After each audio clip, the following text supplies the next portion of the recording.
السلام علیکم ورحمۃ اللہ تعالی وبرکاتہ۔ پیارے دوستو، امید کرتے ہیں آپ سب خیریت سے ہوں گے اور سب صحیح ہوں گے۔ ہم دعا بھی کرتے ہیں اللہ پاک آپ سب کو سلامت رکھے۔ پیارے دوستو، میں ہوں جنید رضا اور آپ دیکھ رہے ہیں اپنا وظائف کی فضیلت یوٹیوب چینل۔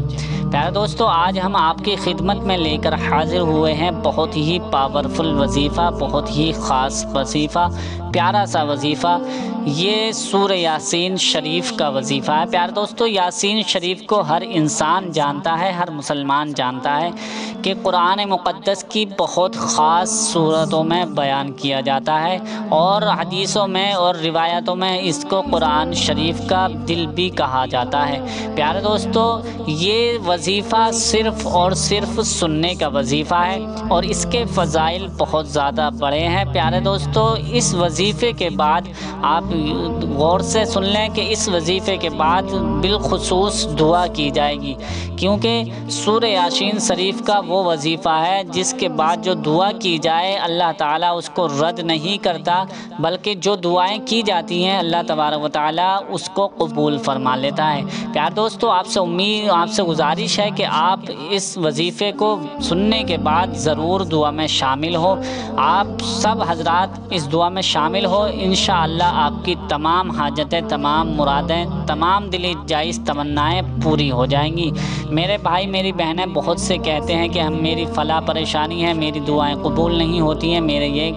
میرے لیے دعا کر دیں۔ تو تمام ہی میری بہنیں اور میرے بھائی سن لیں کہ اس وظیفے کو سن لیں اور سننے کے بعد دعا کی جائے گی۔ انشاءاللہ اللہ کی ذات سے امید ہے کہ ہماری وہ دعا ضرور قبول ہوگی۔ پیارے دوستو، آئیے جان لیتے ہیں اس کی فضیلت۔ پیارے دوستو، جو شخص اس وظیفے کو سن لیتا ہے یا کر لیتا ہے، کیونکہ یہ وظیفہ صرف اور صرف سننے کا ہے، آپ کا وظیفہ سنتے ہی سنتے پورا ہو جائے گا۔ اگر آپ کو ٹائم نہیں مل رہا ہے تو آپ چلتے پھرتے کہیں بھی آپ اس کو سن لیں، رات کو بھی سن سکتے ہیں، دن میں کسی ٹائم بھی آپ سن سکتے ہیں۔ پیارے دوستو، آپ کو جب بھی ٹائم ملے اس وظیفے کو ضرور سن لیں، کیونکہ یہ کامیابی کا وظیفہ ہے۔ ہر پریشانی، ہر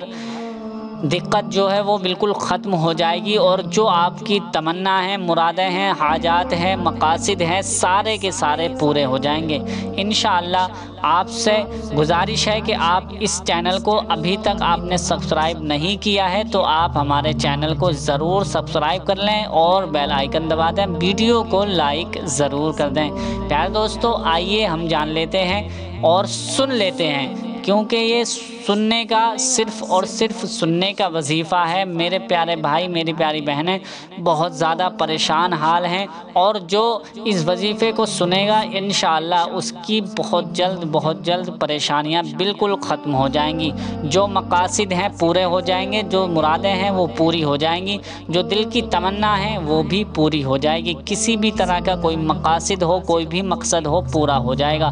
ہر بگڑے ہوئے کام بن جائیں گے۔ پیارے دوستو، آئیے سورہ یاسین شریف کو سن لیتے ہیں اور اس کا وظیفہ مکمل کر لیتے ہیں۔ سب سے پہلے آپ بھی اور میں بھی ایک بار درود پاک پڑھ لیں۔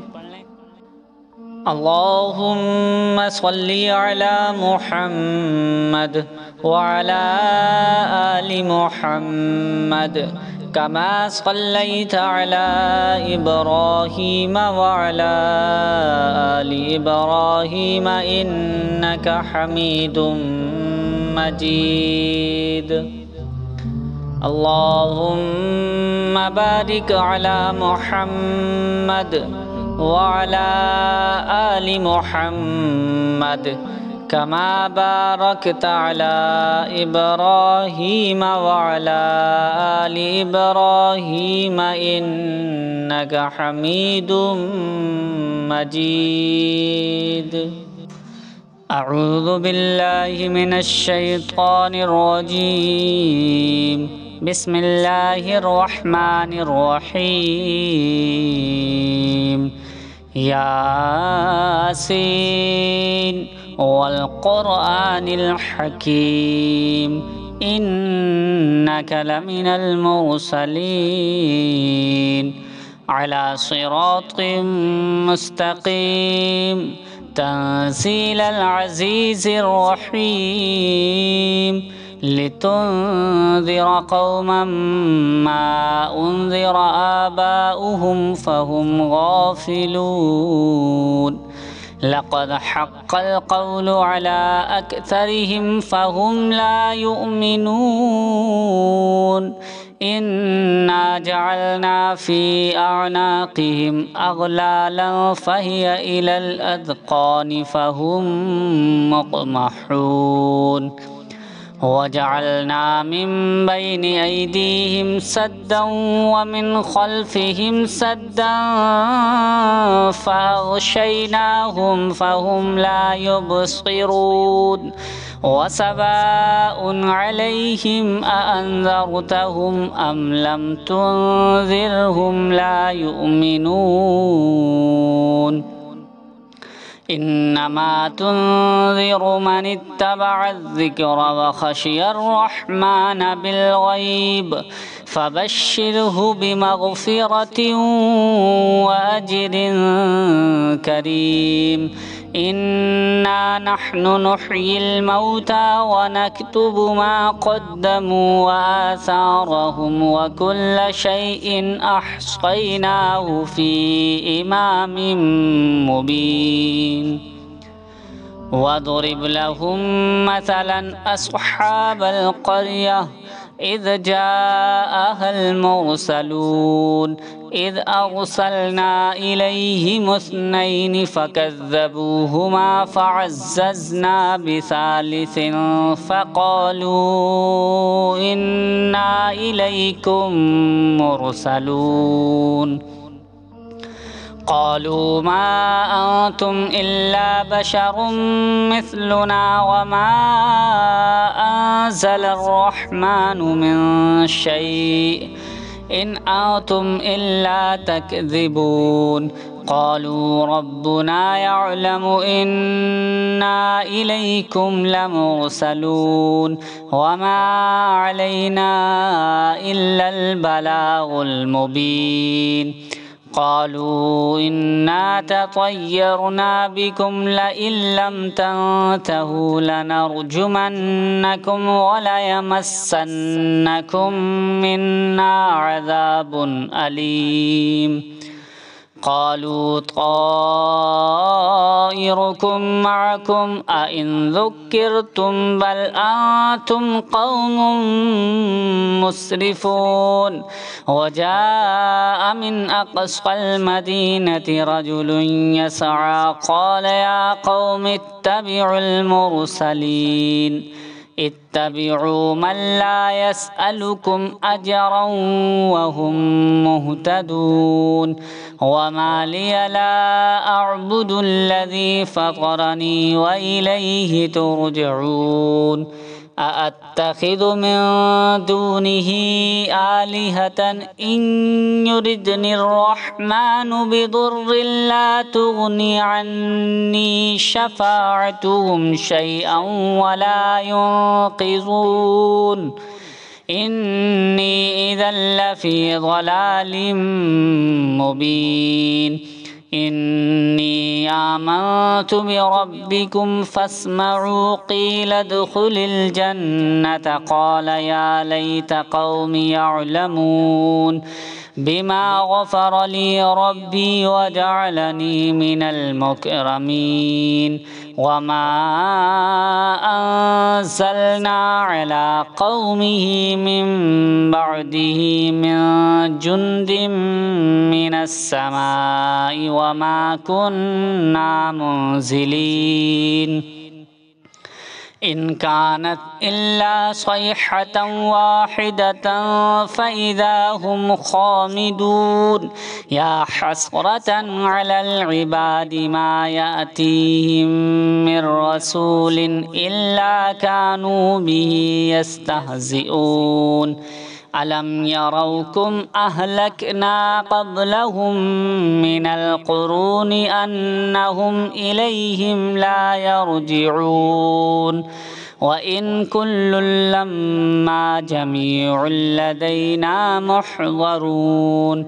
وآية لهم الأرض الميتة أحييناها وأخرجنا منها حبا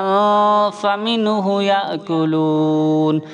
وجعلنا فيها جنات من نخيل وأعناب وفجرنا فيها من العيون ليأكلوا من ثمره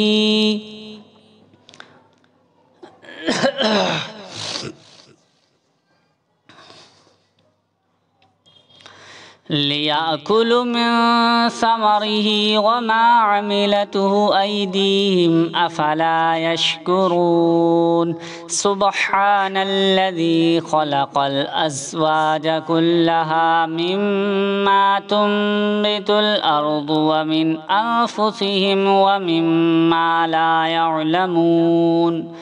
وآية لهم الليل نسلخ منه النهار فإذا هم مظلمون والشمس تجري لمستقر لها ذلك تقدير العزيز العليم والقمر قدرناه منازل حتى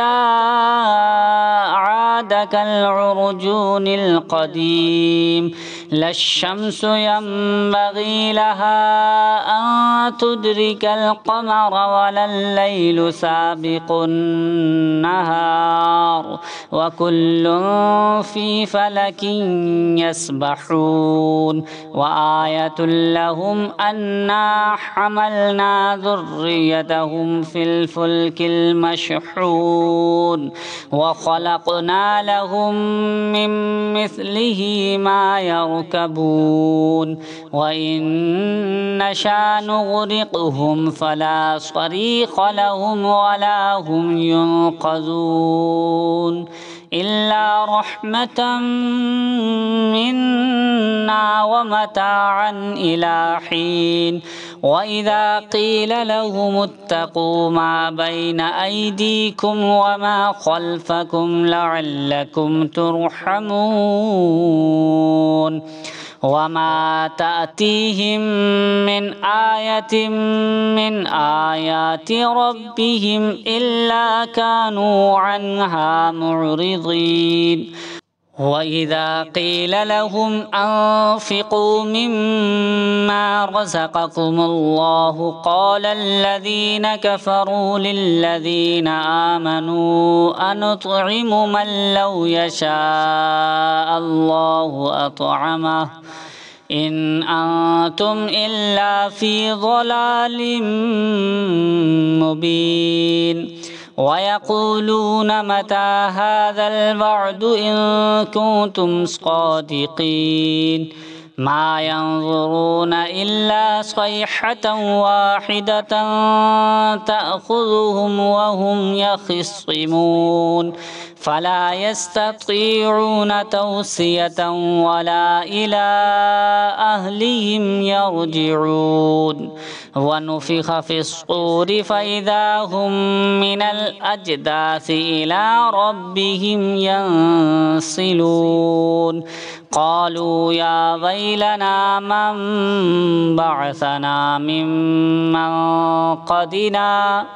هذا ما وعد الرحمن وصدق المرسلون إن كانت إلا صيحة واحدة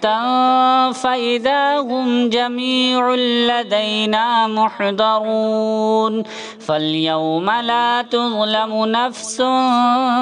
شيئا ولا تجزون إلا ما كنتم تعملون إن أصحاب الجنة اليوم في شغل فاكهون هم وأزواجهم في ظلال على الأرائك متكئون لهم فيها فاكهة ولهم ما يدعون سلام قولا من رب رحيم وامتازوا اليوم أيها المجرمون ألم أعهد إليكم يا بني آدم ألا تعبدوا الشيطان إنه لكم عدو مبين وأن اعبدوني هذا صراط مستقيم ولقد أضل منكم جبلا كثيرا أفلم تكونوا تعقلون هذه جهنم التي كنتم توعدون اصلوها اليوم بما كنتم تكفرون اليوم نختم على أفواههم وتكلمنا أيديهم وتشهد أرجلهم بما كانوا يكسبون ولو نشاء لطمسنا على أعينهم فاستبقوا الصراط فأنى يبصرون ولو نشاء لمسخناهم على مكانتهم فما استطاعوا مضيا ولا يرجعون ومن نعمره ننكسه في الخلق أفلا يعقلون وما علمناه الشعر وما ينبغي له إن هو إلا ذكر وقرآن مبين لينذر من كان حيا ويحق القول على الكافرين أفلم يروا أنا خلقنا لهم مما عملت أيدينا أنعاما فهم لها مالكون وظللناها لهم فمنها ركوبهم ومنها يأكلون ولهم فيها منافع ومشارب أفلا يشكرون واتخذوا من دون الله آلهة لعلهم